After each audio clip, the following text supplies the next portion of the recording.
People refer to the CIA headquarters as Langley, Virginia.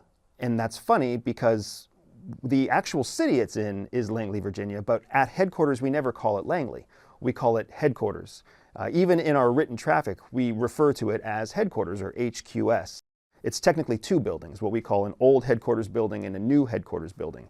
And that's the only overt, non-classified building that I'm able to disclose. There are several buildings that belong to CIA that house CIA officers, but they're all still covert in nature and their locations are not something that I can disclose. We really are a self-contained unit, almost like a terrarium where we don't need any support from outside. We can do everything within the confines of CIA, which is exactly how CIA wants to operate because they have to be so heavily compartmentalized. CIA is a massive city on its own. It's got its own food, its own water sources, it's got its own industry inside.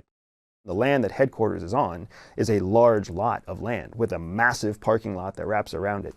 In fact, it's the parking lot that most people complain about because it's a huge parking lot, and for you just to get to your office, it's often a 15 or 20-minute walk through this winding, massive parking lot just to get to your office. The size of the parking lot and the way that it's laid out is very much based on security. They don't want cars to get within a certain distance just in case one of the cars or a CIA asset is compromised.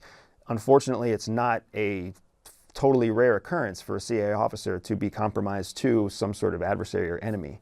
So they keep cars a certain distance from building walls in case there's a car bomb.